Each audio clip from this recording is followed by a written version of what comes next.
मेरे बहुत ही प्रिय और बेहद सम्मानित साथियों, हृदय की असीम गहराइयों से अभिनंदन, बहुत बहुत हार्दिक स्वागत। साथियों, आप अपने किसी काम के लिए अपने किसी एम्प्लॉय को, अपने दोस्त को या किसी को भी आप वो काम सौंपते हैं और वो आपके काम को सुन करके उसका कोई जवाब नहीं देता। वो ये नहीं कहता कि मैं ये काम कर दूंगा, वो ये नहीं कहता कि मैं ये काम नहीं करूंगा, और वो कुछ भी जवाब नहीं देता है। अब आपकी स्थिति कैसी होगी? साथियों, बात हम शादी की बात आधी कब रह जाती है उस पर कर रहे हैं। अब ये उदाहरण मुझे क्यों देना पड़ा? इसलिए देना पड़ा कि वृश्चिक लग्न के जातक के साथ में कब कब ऐसी ही परिस्थिति होती है जहां कहीं भी उसकी शादी की बात चलती है, ना तो वो मना करते हैं ना वो हां करते हैं, और आश्चर्यजनक ढंग से किसी भी प्रकार का कोई भी उत्तर नहीं देते, और बिना रीजन के फिर जब समय बीत जाता है तो स्वयं इनको लगता है कि भाई मना ही होगा, तभी यदि हां होता तो वो प्रत्युत्तर दे चुके होते। तो प्रत्येक लग्न के बारे में हम चर्चा कर रहे हैं। आज वृश्चिक लग्न की चर्चा करेंगे, और यदि आप इसी समस्या से पीड़ित हैं कि शादी की बात चलती है, आगे बढ़ती है, परंतु परिणत नहीं हो पाती, कई बार तो आश्चर्यजनक ढंग से कुछ ऐसे बहाने जो कि बहुत ही बचकाने हैं उसको लेकर के आपको मना कर दिया जाता है, तो अपने लग्न से संबंधित एपिसोड देखने के लिए यहाँ आई बटन में आपको लिंक प्रोवाइड कराया जा रहा है, वहां जाकर के आप देख सकते हैं। विस्तार से हम चर्चा करें इससे पहले एक बेहद जरूरी सूचना कि हम हमारे प्रत्येक एपिसोड के अंत में किसी न किसी जातक के प्रश्न का उत्तर देते हैं, और ये प्रश्न हमें प्राप्त होते हैं आप लोगों के ही द्वारा YouTube कमेंट के माध्यम से। तो जब भी आपको अपना कमेंट लिखना हो उससे पहले आपको लिखना है #आचार्य चंद्रकांत, और इसके बाद में आप अपना कमेंट लिखिए। और साथ ही साथियों, इसी एपिसोड के अंत में इसी एपिसोड से संबंधित एक प्रश्न आपसे पूछा जाएगा, उसका उत्तर साथ में लिखा होना बेहद जरूरी है। तो आइए साथियों, वृश्चिक लग्न की जन्म पत्रिका पर दृष्टिपात करते हैं। साथियों, 8 नंबर से ये जन्म पत्रिका प्रारंभ हो रही है। 8 नंबर की राशि वृश्चिक राशि होती है, और लग्न में यदि 8 नंबर है तो हम इस जन्म पत्रिका को कहेंगे कि ये है एक वृश्चिक लग्न की जन्म पत्रिका।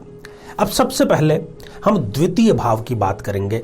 आपको आश्चर्य बिल्कुल नहीं होना चाहिए। जब भी शादी की बात होती है तो हम सीधे पूरी कुंडली को देखे बिना केवल सप्तम भाव पर दृष्टिपात करते हैं।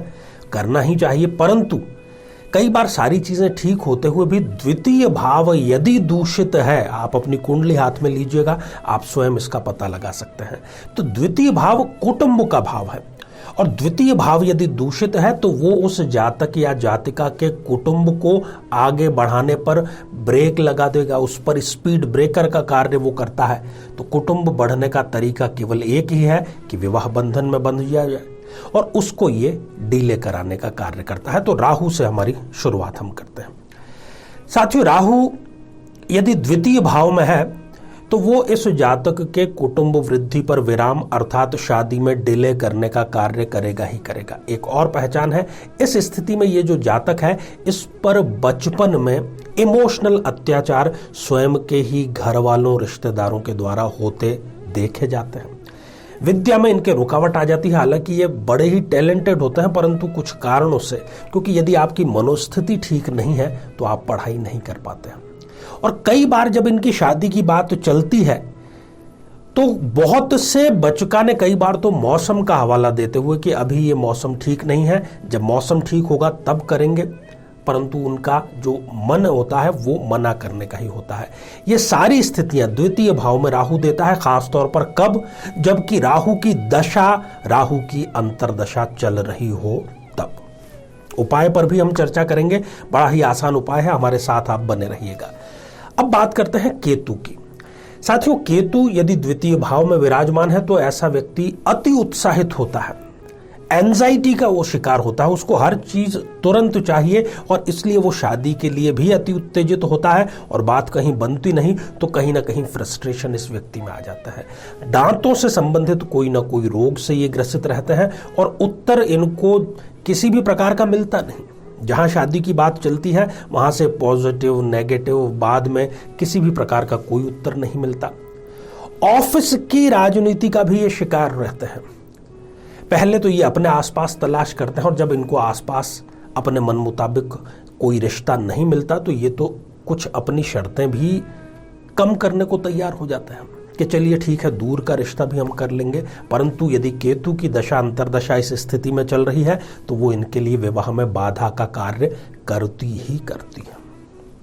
साथियों, अब बात करते हैं शनिदेव की। शनिदेव इस जन्म पत्रिका में हालांकि सुखेश है परंतु तृतीय भाव के भी लॉर्ड है, इसलिए योग कारक बिल्कुल नहीं है।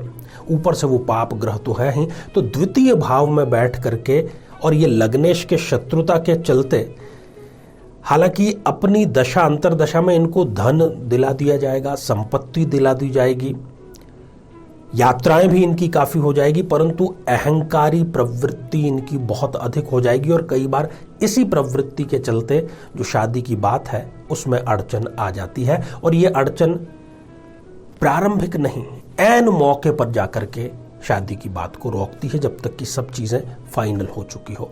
और ये सब कब होता है? जब शनि की दशा अंतरदशा इनको चल रही हो तो। साथियों, वैसे मैंने जो सिद्धांत इस श्रृंखला में रखा है वो यही कि द्वितीय भाव में पाप या क्रूर ग्रह का होना, परंतु ये सभी लग्नों पर लागू नहीं होता। अब इसी लग्न की यदि बात करें, वृश्चिक लग्न की, तो मंगल एक क्रूर ग्रह है परंतु मंगल लग्नेश है, इसलिए वो यहां पर किसी प्रकार की हानि नहीं करेंगे।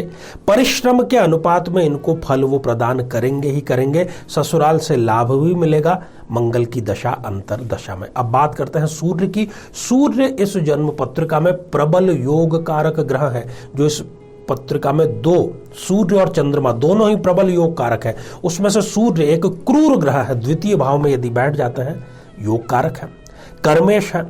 राजयोग के लिए इनको कहीं भटकना नहीं पड़ेगा, राजयोग इनको एक तरीके से परोसा हुआ मिल जाता है और धन की वर्षा इनके सूर्य की दशा अंतरदशा में अवश्य होती है, बशर्ते वो शक्तिशाली हो, किसी प्रकार से वो डिग्री वाइज कम ना हो, त्रिक भावों में न हो। तो साथियों, ये सारी स्थितियां हमने देखी। आपकी जन्म पत्रिका अपने हाथ में है या अपने किसी परिजन की है, तो यदि पीड़ित हैं और ये सारे के सारे संकेत, निशानियां, आपके विशेषताएं मिल रही हैं, तो अभी श्रावण मास को बिल्कुल गंवाइएगा मत, क्योंकि बाद में 1 साल के बाद में आपको मौका मिलेगा। इसी श्रावण मास में आपको जो भी जातक या जातिका जिसके विवाह में विलंब हो रहा है, महादेव का अभिषेक करना है शहद से। पूर्ण मास तक करेंगे तब तो कहना ही क्या, नहीं तो केवल आप सोमवार को भी कर दें तो श्रावण मास के भीतर ही आपके लिए एक शुभ विवाह का रिश्ता स्वयं चल करके आएगा। ढेर सारी आपको शुभकामनाएं। इन सारे स्थितियों में जितने भी ग्रहों की चर्चा की, यदि कोई ग्रह 0 डिग्री का या 28-29 जैसी अंतिम डिग्रियों का है, तब फिर वो फलीभूत नहीं हो पाता है, जो भी बातें हमने कही उस कैटेगरी में। तो आइए साथियों, अब हम बढ़ते हैं आज के हमारे कमेंट के चरण की ओर। साथियों, आज हमने कमेंट शामिल किया है पुष्पांजलि जी का, जो कि उन्होंने लिखा है कालाहांडी ओडिशा से, और आपने लिखा है, एक शिकायत भी आपने की है कि आप लंबे समय से कमेंट कर रहे हैं। तो लीजिए, आज आपका कमेंट शामिल हो गया। आपका जॉब से संबंधित प्रश्न है कि जॉब आपका नहीं लग रहा है, कब लगेगा? तो अगले ही माह आपको ये खुशखबरी मिल जाएगी और आपको चाहिए कि आप नियमित रूप से बृहस्पति की आराधना करें। केले के वृक्ष में प्रातःकाल जल जो है वो आप समर्पित अवश्य करें। तो साथियों, अब आज का बेहद ही आसान सा प्रश्न। आज हमने वृश्चिक लग्न की चर्चा की। वृश्चिक लग्न में कौन से 2 ग्रह योग कारक होते हैं? साथियों, आप सभी स्वस्थ, समृद्ध और शांतिपूर्वक जीवन व्यतीत करें। नमस्कार। जीवन में किसी समस्या का सामना कर रहे हैं, जैसे कि शादी में देरी होना, पति पत्नी में मनमुटाव या तलाक तक की नौबत आ जाना, संतान का प्राप्त न हो पाना, नौकरी या धन प्राप्ति में बाधा आना, जीवन के प्रत्येक क्षेत्र में किसी न किसी प्रकार की बाधा आना, तो आज ही अपनी जन्म पत्रिका का संपूर्ण विश्लेषण करवाएं और पाएं समस्या से सदैव के लिए मुक्ति।